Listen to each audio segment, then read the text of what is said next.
Let's start a podcast about our mental health. For no good reason why, let's call it Mind Cake. Konnichiwa, everybody, and welcome to another slice of Mind Cake. Mind Cake? With him, Lee Crompton, and him, Paul Beeson.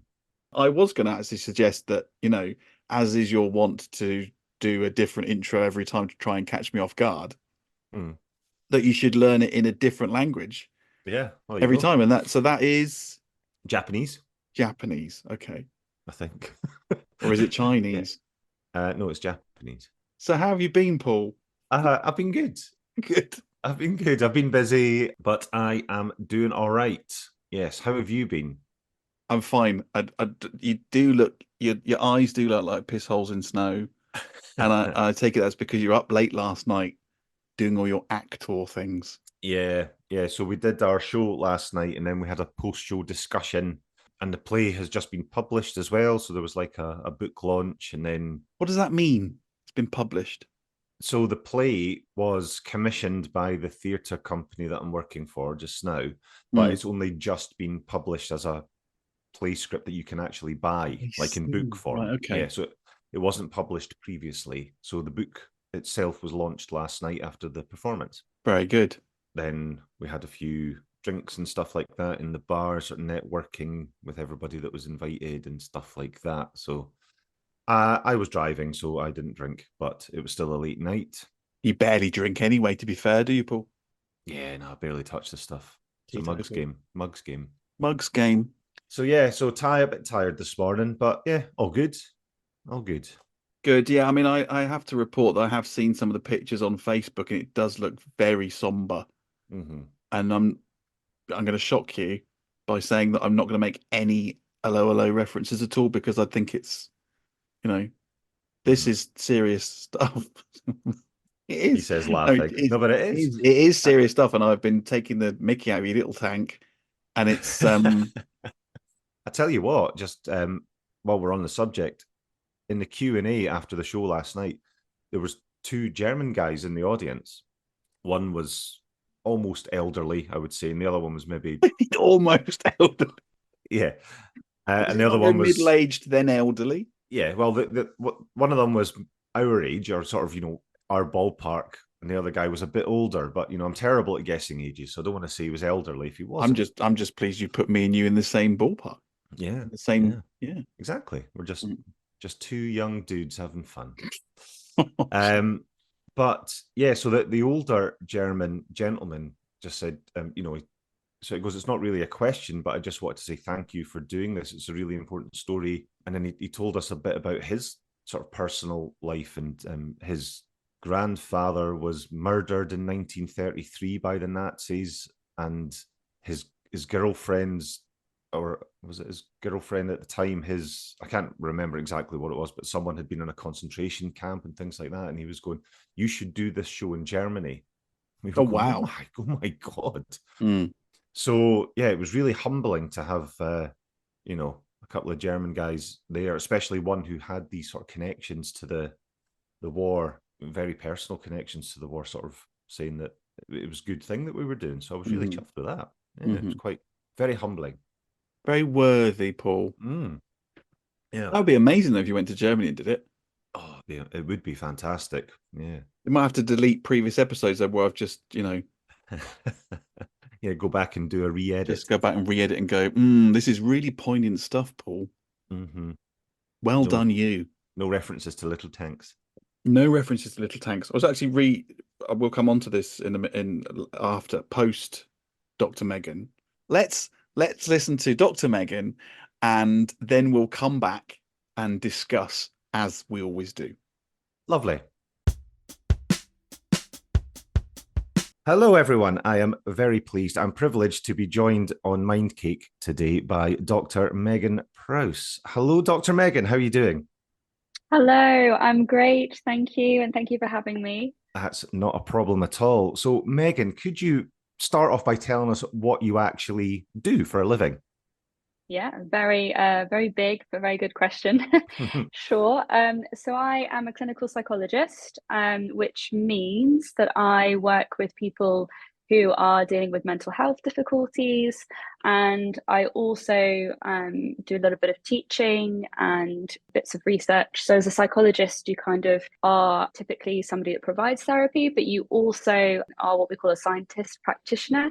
So it's very important that you're involved in some ways in research and development with services or with kind of the organizations that you're in, and then also often do teaching and supervision. So our role's quite varied, and it kind of depends what field you work in. So I have a couple of different roles just to make things complicated, but I mostly work with young people and families where the young person has had a brain injury. So that's paediatric neuro rehabilitation. And I'm very privileged to work with amazing teams that are around those young people. So physios, speech and language therapists, occupational therapists, teachers, schools, parents, and caregivers. So I get to work with all sorts of people in that role, as well as the young person themselves. And then I'm also a lecturer at the University of Bath, where I teach on the doctorate for clinical psychology, which is the training program to become a clinical psychologist. And then I do a little bit of working with performers and actors and people that are also in TV and film. So I like to kind of do bits around the creative world as well. That is it sounds huge. Like you did say, it was quite a big question with a big answer there. So obviously you've got lots of different hats that you have to wear on any given occasion, I suppose. What inspired you to go into clinical psychology in the first place?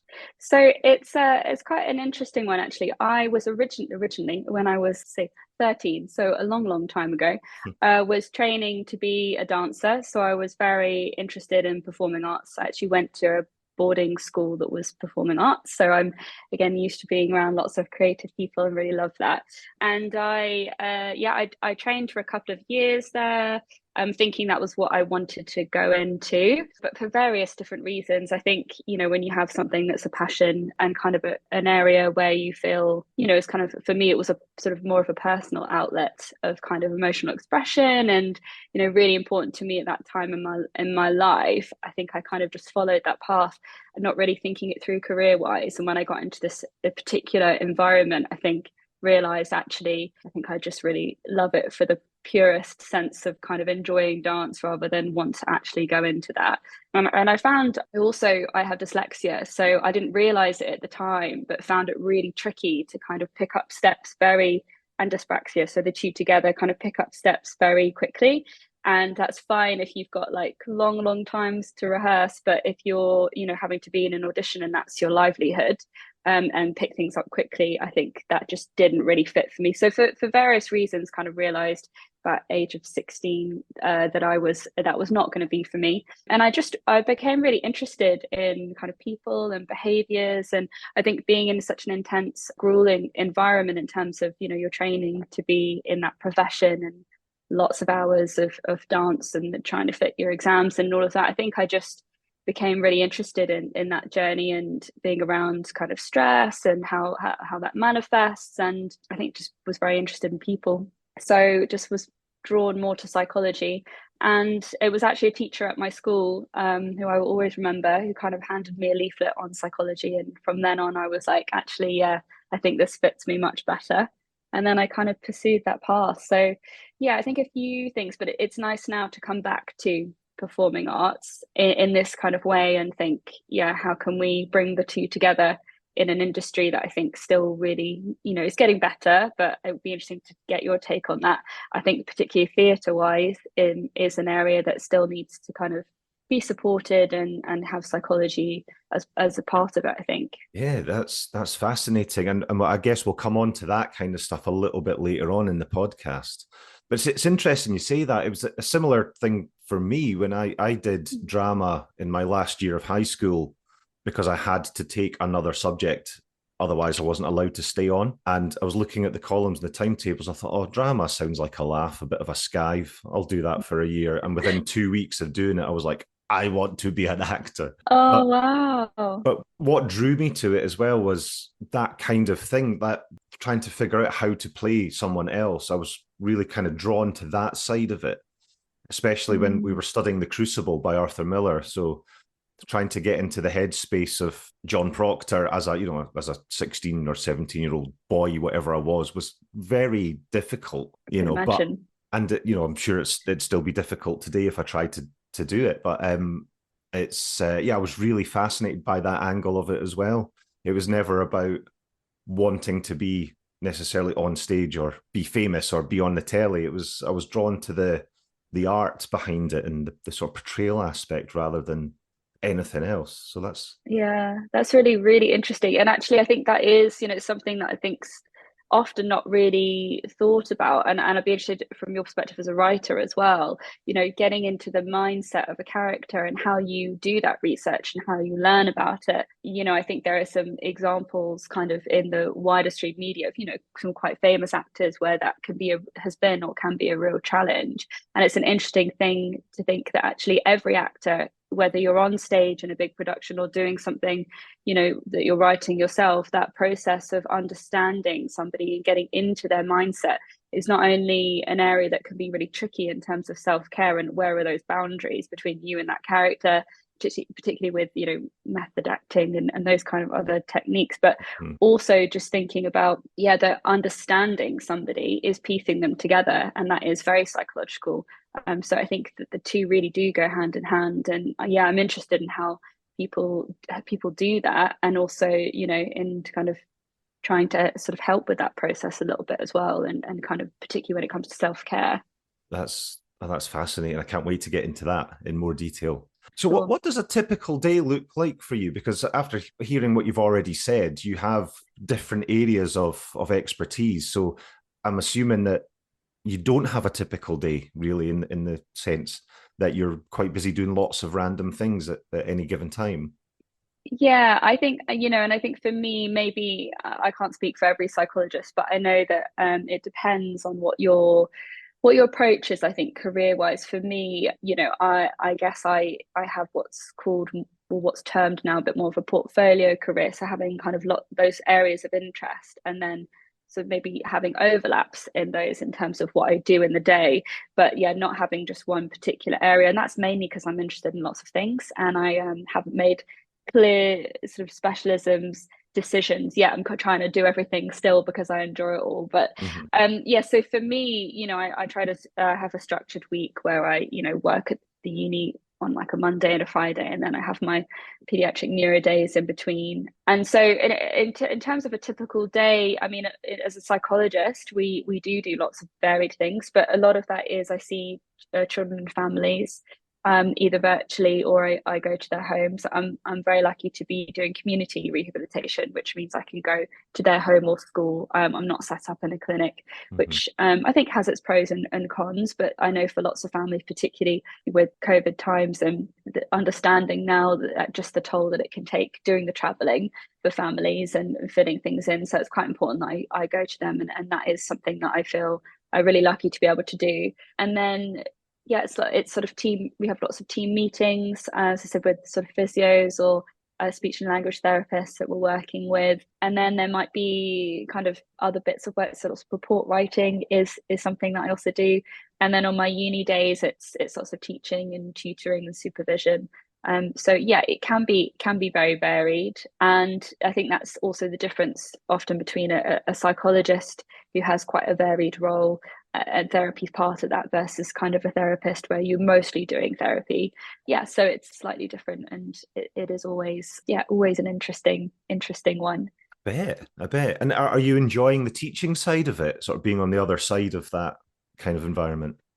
Yes, it's very strange because I trained on that course, so it's interesting as change coming back as a lecturer now, but and people expecting you to know the answers to things. But so it is it's really interesting. But I really love it. I mean, I think that's something I did actually pick up, strangely enough, because it was a long time ago. But I remember when I came out of performing arts school, I mean, I was a very shy child. I think internally and definitely more introverted.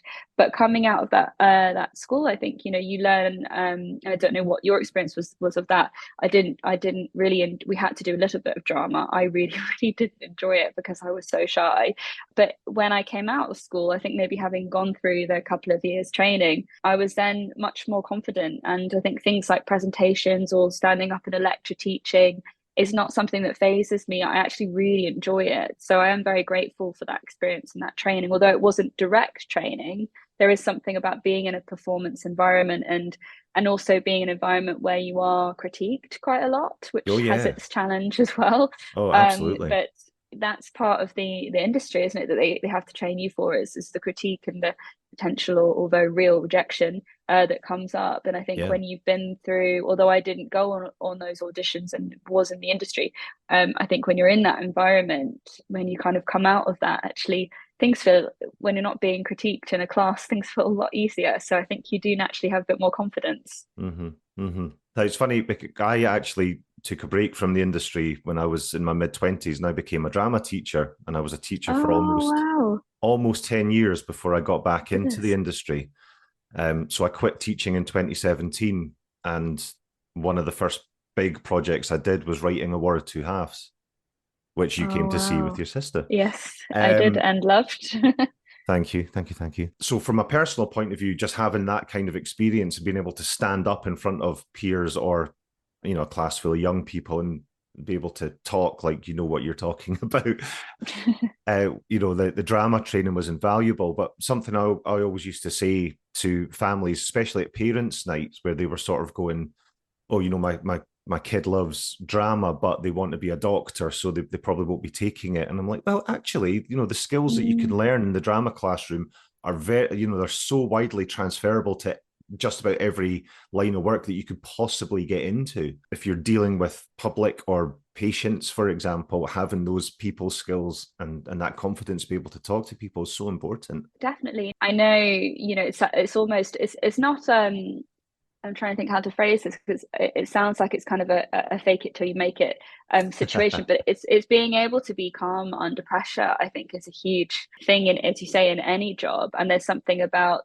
being able to present in that way, even if you're having a big freak out on the inside. I could imagine those moments on stage, thinking you're going to forget your lines, or any of those things under pressure that can happen is, as you say, really good skill to learn. And also, I think there's something about learning to trust yourself, and I'd be interested in kind of your take on that as well. But I know when it's just you and relying on you in a performance situation, I think that kind of has to happen sometimes, and that is an important life skill to learn as well. Sort of trusting yourself, knowing that you'll get through it, even if you're finding it difficult in that moment, can be all really good skills, I think, particularly for young people to learn. Oh, for sure.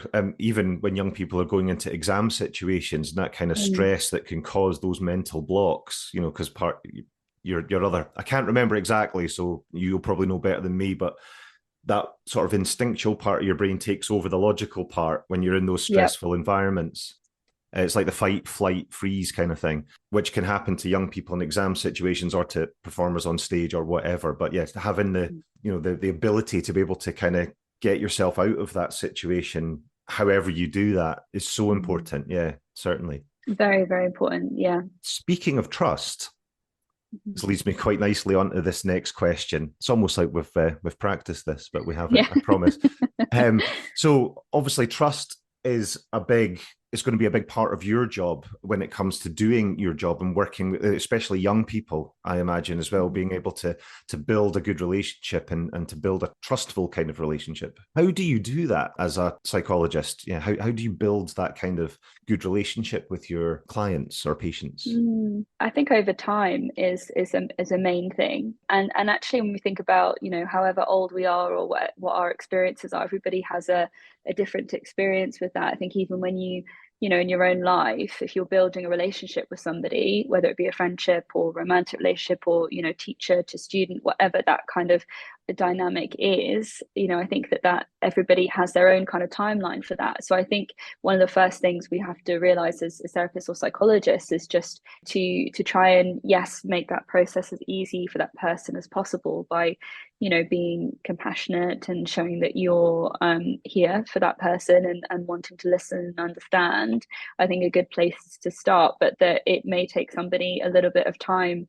And particularly with young people, depending on what they're going through at that time, often they have lots of, adults and lots of professionals in their lives, particularly the young people that I work with. There are big teams around them, which is wonderful in some ways to be able to have all of that support and for the families to have all of that support. But it's also can be hugely overwhelming. And also, a young person doesn't necessarily know the difference between a psychologist and a social worker, or a psychologist and my speech and language therapist, and it's just another professional. So I think just trying to meet somebody where they're at with that and know that it may just take a bit of time, and whatever that person is comfortable with doing. And I think this is one of the lovely things about working with young people is you can be really creative. If we want to sit and kind of do some jewelry making while we just have a little chat, that's something we can do because that person has that at home and that's what they like to do. Or let's just listen to some music together, something I really enjoy doing with people and just can help people to kind of feel comfortable. And we just talk about the music we're listening to. What are your favorite songs? Kind of adapting what you do for that person's interests. And then with adults it's obviously different, but I think again just being there and answering that person's questions. I mean, if you're somebody that's never been in therapy, coming into therapy for the first time or any time can be a hugely daunting process. And it's a bit, when you think about it objectively or take a step back, it is a bit strange that you're asking somebody to kind of be there to listen to at that time what's going on and what's difficult for you when you don't know them at all. And also to be the person that's being brought into somebody's life in such a intimate and way is, I think we just have to recognize that is a privilege, and I certainly feel that way, but also know that whatever that person feels comfortable with sharing at that time is what they feel comfortable with sharing, and just often that does take time. So I sort of do it on a very individual basis, really. Well, that sounds great because every individual experience is completely unique to that person.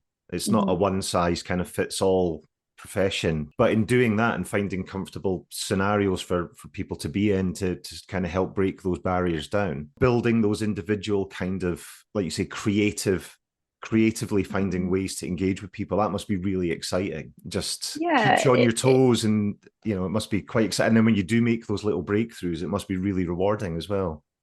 Yeah, definitely. And I think all the time kind of learning from our clients and the families and young people I work with and the adults that I work with as well, that sometimes we're working this out together, and I very much like to share that experience with somebody. We don't know what's going to be working and what's going to feel better for somebody, but kind of taking that step together. And again, that's where the not just trusting in terms of having a trusting relationship as you describe it, but sort of trusting yourself, I think is a really big thing, to just be in that moment and be okay with working it out together as well. Fabulous. Do you come across sort of misconceptions about your profession when you're dealing with clients, especially new clients, taking that kind of first step into that world? Are there quite common misconceptions about what you do? Yeah, I think so. I mean, they kind of different. I suppose it's also reservations people have, in terms of trusting you, as we've talked about. But yes, I think often there's this kind of idea that you sort of sit in therapy and then something gets done, and then that kind of fixes things, which I mean, I really wish that were the case, the kind of magic wand idea. But actually, I think sometimes it depends what type of therapy you have, if I'm honest. But typically, I think you're working together, and also, it takes a lot of work on the part of the person who's coming into therapy. I mean, I'm there to guide and facilitate and obviously give feedback and make links with somebody about what might be happening and what might be difficult and where they might have had that before, and trying to think about making those links from the past and then trying to make those changes for the future. But ultimately it's that person who is having to do the work, and that can be one of the big things that often it is a barrier for people coming in to seek support. but also I think often, again, it's a bit of a strangeness about coming into therapy with somebody you don't know. And often people have their own support networks, which is great. That might be people in their family or their friendship circles, and it makes sense that they'd be much more comfortable sort of talking to those people. So it can be a comfort thing as well, in terms of there can be some ideas around, even though somebody knows that you're a professional and you're there to listen, feeling like they might be judged, or if there are kind of maybe more feelings of embarrassment or shame around what they're bringing, that they maybe worry about you sharing in those emotions as well. Again, all really understandable when you think about kind of going for therapy or sitting with somebody you don't know. And yet there can be all sorts of kind of different beliefs. It also depends on culture and maybe your family that you've come from, as to how you view seeking help in the first place. I know when I, not to kind of categorize people based on age, but when I have worked with maybe slightly older people, there may be an idea around needing to kind of keep things either within the family or needing to sort things out or be quite practical. And therapy may be feeling more of a kind of self-indulgent activity, which depends on those kind of belief systems that people hold, and also their experiences of help seeking as well. Sometimes people have had an early experience maybe as a young person, and it wasn't very helpful, and that can really put people off. So I think thinking that therapists are all the same based on one experience could be something as well. Lots of different lots of thoughts, things. But then when you build a relationship with someone, then you can put some of that to bed, I suppose, can't you? And you can move on from that. But again, like you say, it'll take time to build that kind of relationship, to allow them to be comfortable in the first place. Even it might take a little while for them to even start to open up and kind of get to the root of whatever's going on. Yeah, exactly.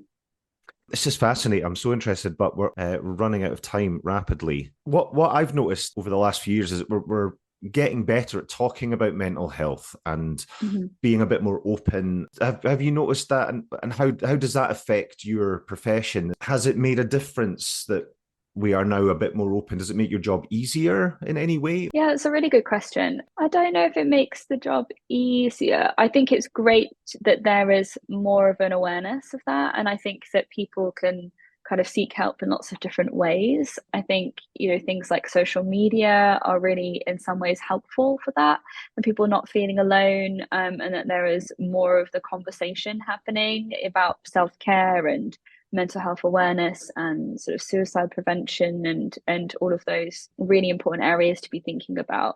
I think, however, there is a little bit of another side to that, which I know lots of medical professionals, as well as sort of psychologists and other people in sort of helping fields where there's the long training pathway to become a person that as I said, is in a privileged position, but also holds quite a lot of power, often in the room with somebody, or the virtual room with somebody. And that can mean that there is that trust there from other people. And sometimes people can be tempted to seek help from people that aren't professionals, let's say in social media world, which is a little bit of an area of risk, particularly for young people. So trusting the sources in which people can seek help is also can be tricky. And I think particularly in the mental health field, because it is a really difficult field to navigate, with everybody's different types of qualifications and what kind of therapies they do. How do we know if somebody's qualified or what they're qualified in, and whether that's the right thing for that person, or they need to be kind of seeking help from a different professional? That can be really tough. So I think in some ways, great that we have more conversations and more awareness, and if that leads to change and policy change and change in the government and change in the education system, then excellent. And there has been some of those changes. But as I said, if it leads to a really open field, I suppose, for people seeking help, that I think that is a bit trickier. And so we always like to say, as much as we want to be doing, I know for myself, want to be doing lots of sort of things on social media, it's just to be mindful that it's not a place where medical professionals or health professionals would be normally, putting out lots of particular advice, because that needs to be on an individual basis. So that can be an area that's a little bit tricky.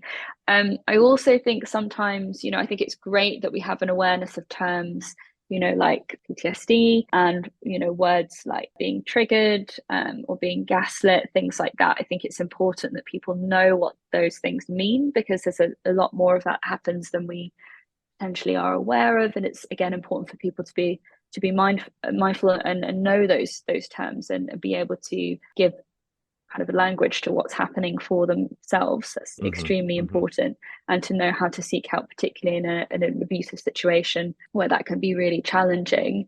But I think we've got a little bit of a risk there of people's experiences being minimized by these terms being really kind of bandied about a little bit as well, again, on social media. So I think, mostly positive, I would say, but there are those things to kind of consider, particularly in the younger kind of population, and particularly with the social media world. It's such a big influence on everybody's life, though, isn't it? Social media. It's like you can't, even if you're not on the grid, it's difficult to be away from it because everybody around you is still on the grid, and you can't really escape it, can you? So in your kind of line of work, where you are dealing with a lot of people who are suffering trauma and things like that, how do you manage your own self-care? What do you do to kind of make sure that your mental health isn't getting affected by what you're doing day in, day out? Yeah, I mean, that's an important question. I guess not just from my profession, but anybody that's in a stressful job or in a job that particularly is impacting them at that moment. Yeah, I think self-care, again, is one of those terms that's become, such a big area, but is a really important term. So I think that's huge. I guess we sort of think about, those basic needs, which would be, making sure that we're sleeping, that we're eating regularly and as healthily as we can, getting lots of water. So I guess I think about those foundations, the kind of foundations there of the physical health side of things, getting out to get some fresh air, having a walk. For me, I think how I start and end my day is really important. And I do advise people about this. So, what's the first thing you're doing when you wake up? Is it checking your phone, suddenly already looking at emails, thinking about all the things you've got to do? Or if you've got a family, are you rushing to get up and to kind of help out the kids or feed the animals, or whatever it is you're doing? Just being a little bit mindful about what those first things are, because your brain's quite vulnerable at that time. But it's also, I think that it's also a really nice time to be setting yourself up for a better day. So for me, that is just a couple of minutes sort of being awake, but just taking some deep breaths, trying to kind of clear my mind, and just sort of decide what kind of day I'm wanting to have. And actually, it does make quite a big difference to my day. So sort of just setting that intention of, okay, no matter what happens today, I'm going to move through it sort of calmly, and I'm going to keep breathing and, make sure that I kind of do all those things that are the basics of kind of being healthy, really. And again, at nighttime, making sure I have some time where I'm relaxing, where I'm not still working till really late at night, where I have a bit of what we call wind down routine. So, relaxing music or a shower or whatever it is, those really basic things. And I think when you're working a lot, or when you're kind of, if you are somebody that is dealing with a lot of anxiety or low mood, it's all about the basics, kind of setting yourself up, because we can't have emotional health without, some tenets of physical health there. The two are very, very linked. And if, particularly I work with lots of people with long-term health conditions, and where there's a physical health element, which means that's maybe those areas are a bit more difficult. Doing what you can in those areas is also makes a huge difference for our mood. So yeah, I think those kind of basics of self-care are really important.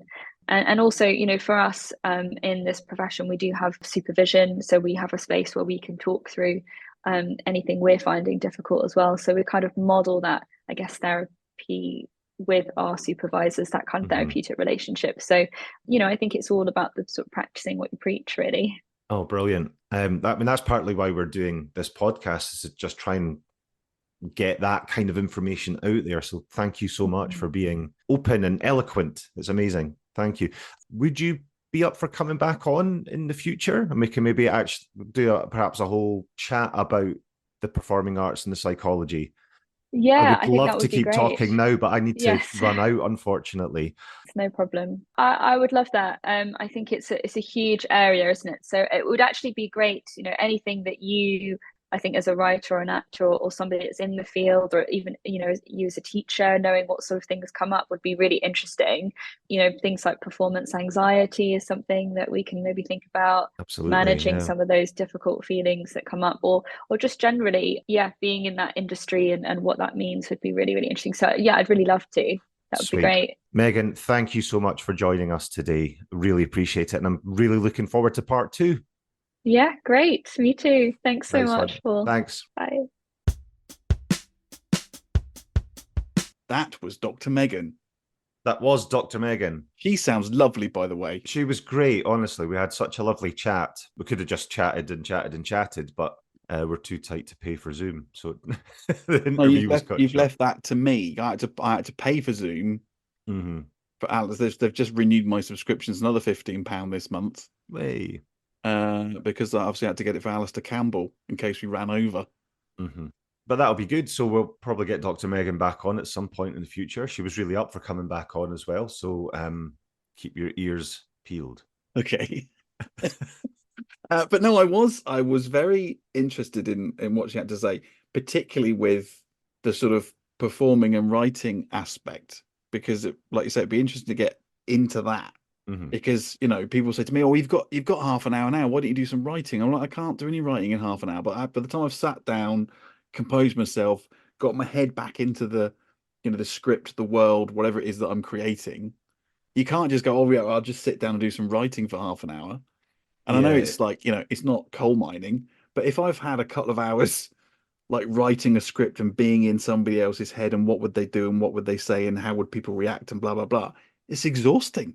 Mm-hmm. Mentally.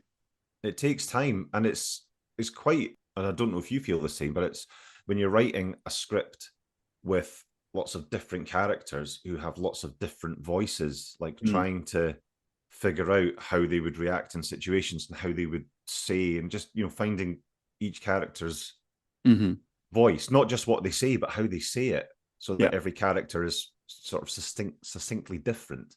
It's a hard thing to do, man. Do you know? It's I was really interested in your take on this, actually, because she was talking about to me about the acting and writing kind of stuff and the psychology behind that. So as a writer yourself, how do you get into different characters' voices and things like that? I basically sit in a cross-legged position and light some candles.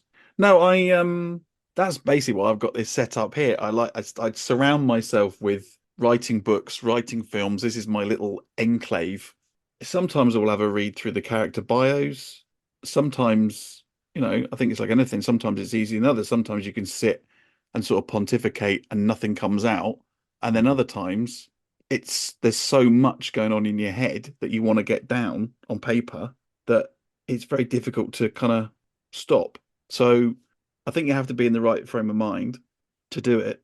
But like you say, it's not something you could just, I think people think you could just pick it up and put it down. And I can never do that. I need a good stint of time where I know, right, I've got the next however many hours to sit down and get into that world and get into those characters and really understand what their motivations are, what they're thinking, what they're feeling. And I know this sounds very cliched, but there's some characters in certain things I've had to kill them off. And you're like, because you know them inside out because you've created them.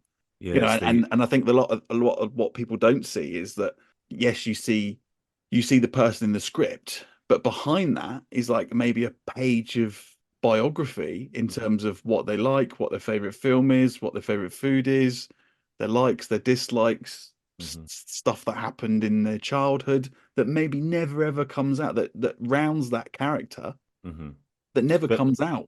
It never comes out in the story, but it's important for you to know that when you're writing that character, because that has shaped who they are. Exactly. So you are creating an entire backstory for this fictional character, but you are getting inside the psychology of someone who's had those experiences, like getting inside that mindset.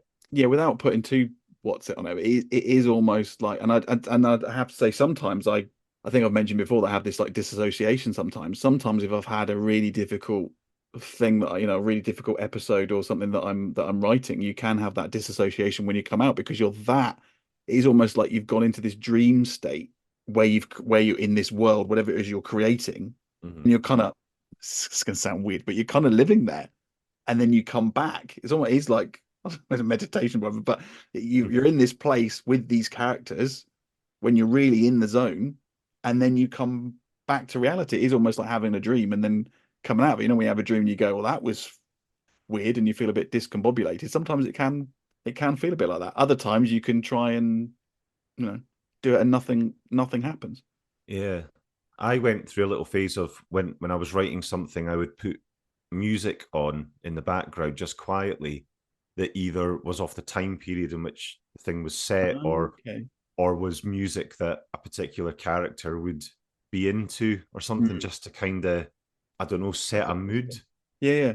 I was writing something that was based in sort of the reign of James VI, becoming James I, so around that sort of time period. So I had all this sort of chamber music and stuff on in the background, just to kind of make it sound ridiculous, because I'm sitting, in front of a laptop, which is really modern, at my desk in my office.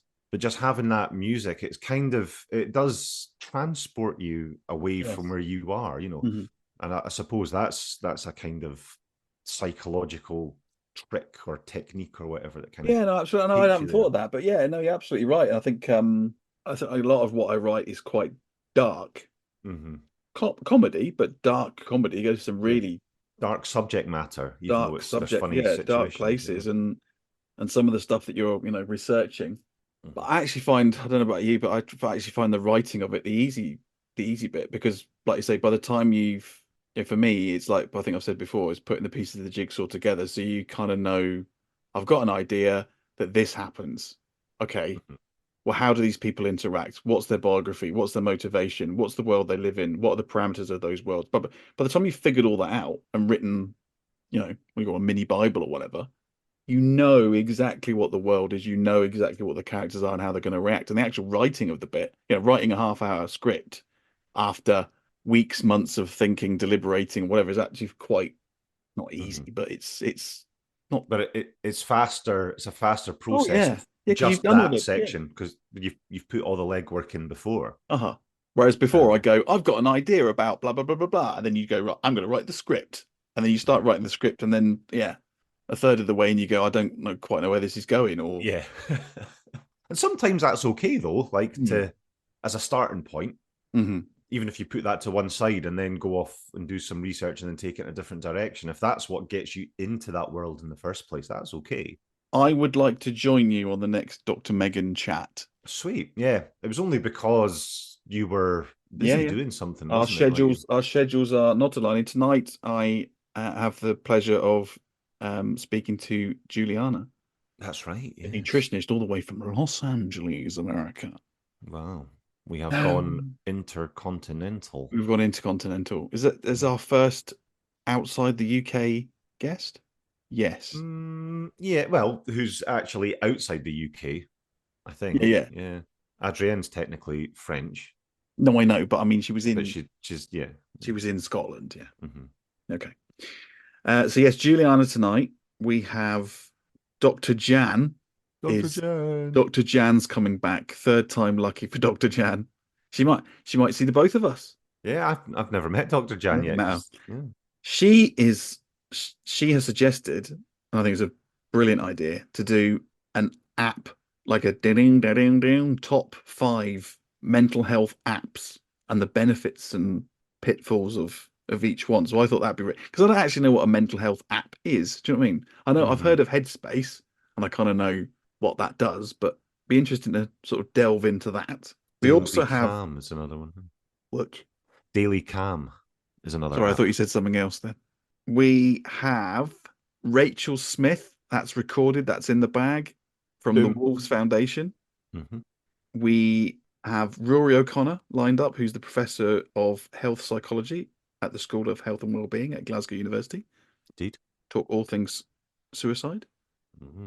And then, as a completely other end of the spectrum, this weekend It's the Knutsford biannual. Can you believe it? Another 6 months. It's the Knutsford biannual trip. Is it 6 months since your birthday? Oh, it is. Yes.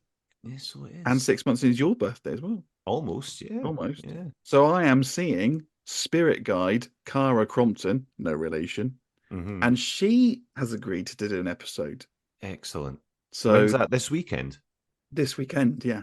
I'll try and So- get in. I'll try and get in that if you're. Oh, mind you, you'll be doing it in person, I suppose, won't you? Doing it in person in Knutsford. And also have the wonderful, who I think is going to be the next episode, will be Cam Cooney, Oh yeah, I'm looking forward to that. the Australian meditator. I think I said the last time it was a mediator. He's not a mediator. No. I checked with him. He doesn't even know Kofi Annan. So what else are we going to talk about? As a complete tangent, Mhm. I'm just going to ask you some questions Oh, and then okay. see whether you answer them to the best of your ability. I'll do my best. So after my hard-hitting Paxman style interview with Jeremy Corbyn, Alistair Campbell, have Yes. we had any requests for me to do voiceover work or quizzes? Not as far as I know. Not at the last time of checking. Okay.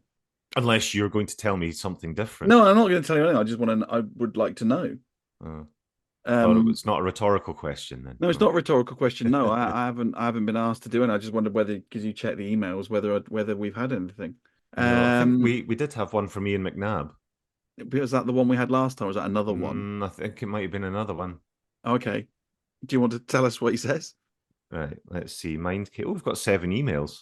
Oh, here we go. Here we go. The big voiceover contract's just about to come in. There we go. Hit me with it, Paul. All right. So this is from Ian McNabb. Oh, does he want voiceovers done? Well, let me see. Hi, Lee and Paul, or should it be Paul and Lee? No, it should be Lee and Paul. He's right first. Yeah. It just sounds better, doesn't it? Plus, I'm the driving force behind this. Just listen to the Alistair Campbell podcast, which was excellent. But I do want to know a couple of things. Right. What does he want to know? The last Am I outtake- available for voiceover work? No, unfortunately not. So there's 4 things. 1, the last outtake, I think, mentioned my Victoria sponge as if there was a story about it. Was there an issue, Paul? No, not from my part, there wasn't. No. The issue was, Ian, that I didn't get to eat any of it because Lee scoffed it all before I could get a slice. He literally sat in his car the day you gave it to him and ate it all in a 1 hour in the car park. like the Alan Tupperware. Partridge. Alan Partridge eating Toblerone. I'm just stuffed it all in. No, hang on a minute. Just to rewind a little bit there. He gave it to me? Yeah. And then what was I supposed to do? Post it to you? No, I know. The logistics were. Were we supposed to hang on a minute? Were we not supposed to be meeting up? And then yes, we were. We were supposed to be meeting up the next day to meet in Stirling, and then it didn't happen. That's right. It was cancelled, wasn't it? And yes, I did then eat said cake shared it with the children. Didn't eat it all myself. Plus, I think if I remember rightly, Ian had a piece of it before he gave it to me. Well, that's baker's choice, isn't it? Is it? That's like when you cook something. I mean, you get the first little bit, or you know. I don't think I've ever been given a cake before with a slice missing. Well, but if you make, I don't know, like a pasta bake, you get the little crunchy bits off the top. Right, let's move on. Question 2. Yeah. Is the Just Giving page link for Paul's run on his Facebook page as I better request an invite, or is it on the Mindcake Facebook? It's on Facebook. It's not a Just Giving thing, is it? No, it was just a Facebook thing. So I don't know. I don't know whether we can link that. I'll try. And if you're listening, Ian, just add me on Facebook. It's fine. Be careful what you wish for.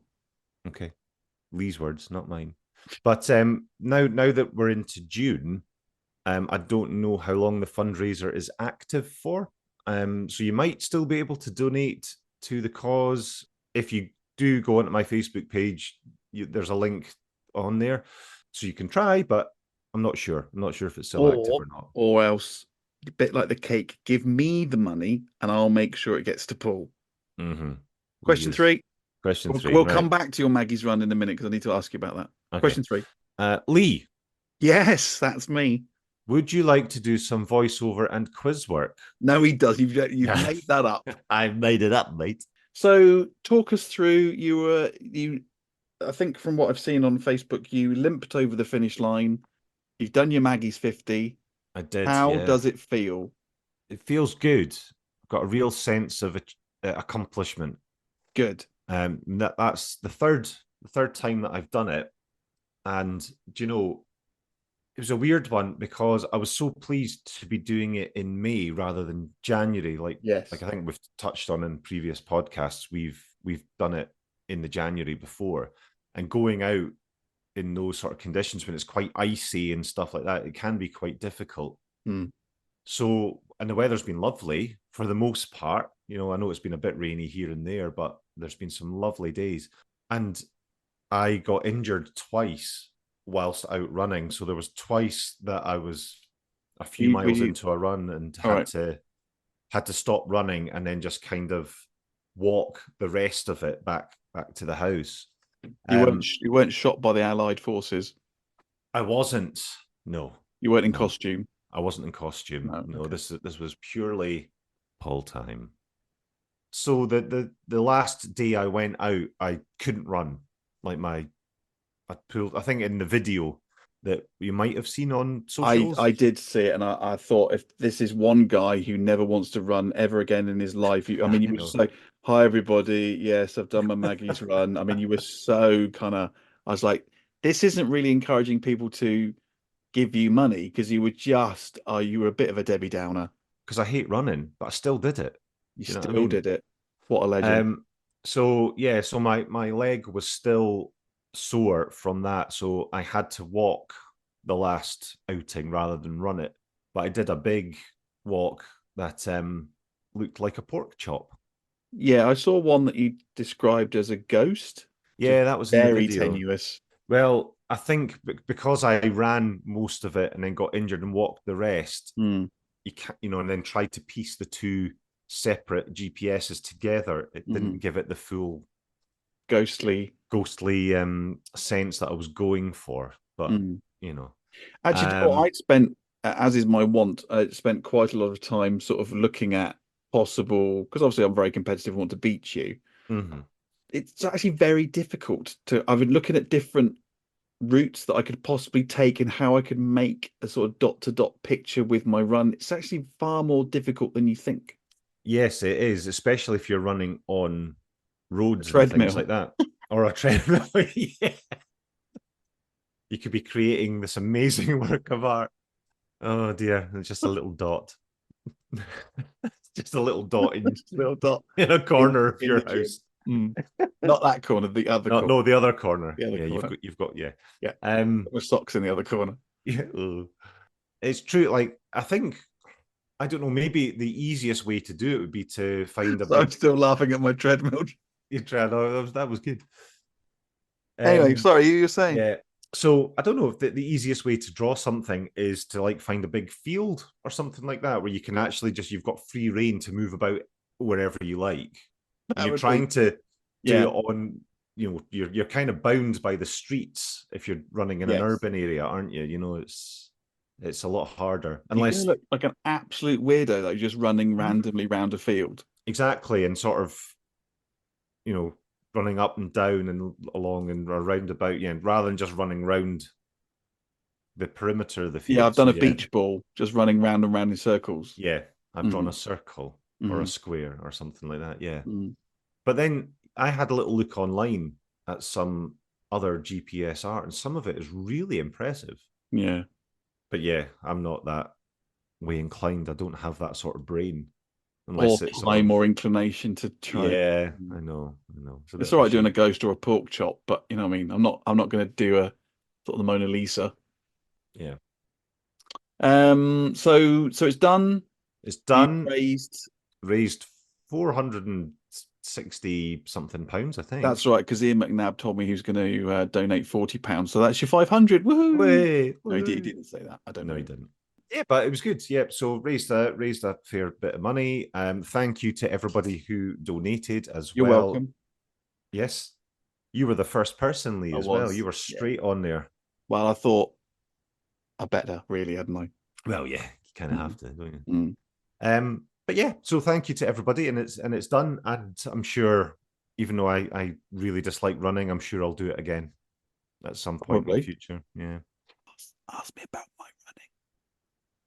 How's your running going, Lee? Oh, well, I'm glad you asked about that because I've actually now completed the Couch to 5K.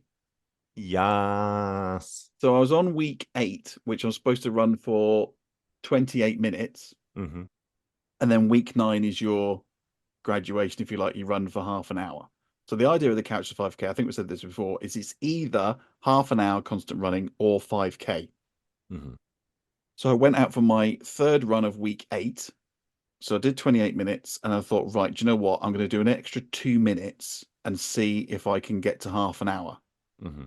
And I got to half an hour and I think I was like 4.5 kilometers. So I thought, right, see if you can do a bit more, see if you can get to 5K. Mm-hmm. So I managed to get to, mainly because I've got this park run in Knutsford. And I thought, I don't really want to go there thinking, yes, you're still only at 4.4 kilometers. So Mm-hmm. I managed to do the 5K in 33 and something minutes. So it's not particularly fast, but that's all right. I'm happy enough with that. And it's led me to thinking, because 5 years seems to be a big milestone with the old cancer, that I should maybe, I say maybe we, I don't know yet. I haven't thought about it in too much detail, but come next September will be my 5 years. As in September coming. No, September 2025. Right. Okay. So we've got a year to think about it. Mm-hmm. But I think You're going to if say the anyone's M word. what You're going to say the M word. what M word? Marathon. I don't know. I don't know if I could do a marathon. I did Good. a half marathon once, and that was torture. Yeah. Yeah. There is a dramathon. Dramathon. Mm. Do Again, tell. we shouldn't be endorsing this sort of thing, but no, you do the whiskey trail up in, I think it's up there in Vaness Way, Oh, I see a dramathon. and I think my wife thought that you got a dram at like each point of the way through, and I thought no, you don't drink and run. I think you get like a commemorative thing at the end with all the miniatures that you all the. Would it be All the places Speyside you'd up there? been. Yeah, and I think you can do that. So that's either a half marathon, a marathon, or I think you can relay it 10K each ish. Okay. Don't know, just something to. If anyone has any suggestions of any weird or wonderful events, I don't want to do like oh, why don't you do? I suppose you could do a marathon, but see, triathlon. I've always fancied doing an Olympic distance triathlon, but I do not have the time to do. Yeah, you kind of had to Or, do all 3 disciplines to a reasonable level, and I haven't got enough time to train for swimming and running and biking, yeah, that's otherwise known as three cycling. times the training, isn't it? It is 3 times the training, and it's yeah. No, I haven't got time for that. Mm-hmm. But Ain't nobody got time for that. I ain't got time for that fool. Which is ridiculous because again, I'm doing what Dr. Jan will tell me off, but I've now hit 5K in 33 minutes, and I'm already going, yeah, I could do the Paris Marathon. Yeah, just calm down, Yeah. calm down. Couch to 10K should be the next thing, shouldn't it? Well, this is the thing, I don't quite know what my next aim is obviously get to 5K under 30 minutes. Mm-hmm. That's doable. That's really doable. Mm-hmm. Mm-hmm. And then I think Bupa do a good 10K plan. So maybe try and get to 10K and then see Yeah. what takes my fancy. But no, I am feeling much fitter for it. I've been eating very healthily, having salads for lunch and what have you, trying to just lose a few pound before Pants. the weekend. Shall we do some housekeeping? Yes, please. Oh, Beeson's housekeeping. Oh, how very lovely. Oh, very lovely. Oh, very lovely. Just to warn you, I am gonna interrupt, but you crack on and I will interrupt you as and when required. As and when required. Or I might just do it at the end. All right. Do your thing, and then I'll. So you can email us at sliceofmindcake@gmail.com. You can find us on Twitter and Instagram at Mindcake Podcast. And you can find us on Facebook if you search for Mind Cake. Oh, Paul, you forgot one important thing to put out there. Did I? Yeah, What? we've now got a Mind Cake YouTube channel. Oh, what? Yeah. So people can see you picking your nose. No, Damn it. I just thought I'd try it I would like to say a lot of people. I had one person who said they'd like to watch the Alistair Campbell interview. Okay, so that's going to go up there, is it? That is going to go up there. I'm doing it a bit at a time. So what I thought we could do, if Hmm. time permits, is that if 1 week we put out a new podcast episode, Mhm. then on the following week we put out one of the other videos. So at the minute there's only 2 on there. Yeah. And basically because they're the easiest to edit. So it's the one where it's just us talking. There's no bookends. Which episode was that? I think it might be the Christmas waffle one. Okay. But yes, eventually there's some that we won't be able to do because we don't have a recording of them. So, for example, the first 2 episodes when we're in your kitchen, Oh, yeah, we did. That was just vocal, wasn't we it? don't have any video. No, we don't. What else don't we So- have any video for? Me and Dr. Jan, because I did that in person, we don't have any video for that Yeah. first one. But I just think it'd be interesting as to whether, and it might not be something we continue with, but it'd just be interesting as to whether there is an appetite to actually see our ugly faces. Yeah. Well, let's put it out there. Get in touch with us, everybody.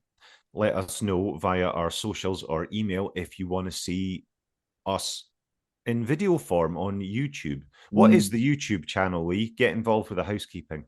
I don't know. Oh, well, that's useful, isn't it? No, because it's going to be on the link tree. Oh, Everything is on the okay. link tree. I will put it on the link tree and we'll see if people, I think, because I did put one of them on, you can do it on Spotify. You can release it as a video episode on Spotify. Okay. But I just think that's confusing. Yeah. It's when Lee met Paul. That's the one it was. It's the bonus episode when Lee met Oh, Paul. yeah. But I think it's confusing because it'll come up if people subscribe, it will come up. And if you're not listening on Spotify, you just get the audio and you're going to be going, Yeah. well, I've already heard this. Mhm. So I might take it down off Spotify and just if you want to watch it, we'll put a link in the link tree and it will take you to our Yeah. Keep it all in one place on the YouTube. YouTube channel. Yes, next time it'll be Cam Cooney, which is a very good listen. Mhm.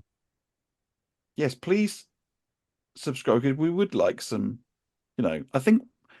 I genuinely think what we're trying to do and get out there and discuss mental health and different things is a good thing. And it would be good to get some more likes and shares and subscribers and whatever. So please I think that, for all the social media and everything that we do, I think actually the best thing is word of mouth. Yeah. And that was sure. interesting speaking to, it's not out yet, but I was asking, for someone who's doing the Wolves Foundation. So Rachel from the Wolves Foundation, just saying, how you're obviously doing some really great stuff in the community, but how do you get your message out there? Even though you've got the backing of Wolves Football Club, which is massive, how do you get your message out there? And she says, yeah, we do the social media and whatever, but actually it's word of mouth in the community. And I think that's, so please, like, share, subscribe, Tell your friends. tell your friends. Thank you for listening. As always, thank you. Be kind to yourself And each other. and each other. And we'll see you for another slice. See you next time. Bye. Bye. Let's start a podcast about our mental health for no good reason why. Let's call it Mind Cake. I don't think you can say stuff like that anymore. What, can't you? And my phone's in the other room. Oh, Do you want me to right. go and get it? Hang on. No, it's fine. We'll do it next time. I could literally just go and get my phone. Okay, go and get it then. Right, 2 seconds. Okay. Keep them talking. I won't be long. Okay. Paul's just gone off. I think he needs the toilet, but he's pretending that he's going to get his phone. Just edit this out. It's gone. It's just a blank screen. Hello, Paul. How are you? I'm fine, thank you. How are you? I've got very big hair. Yes, I know. I have to see it every week. That was a marathon. Oh, jeez. This is going terribly.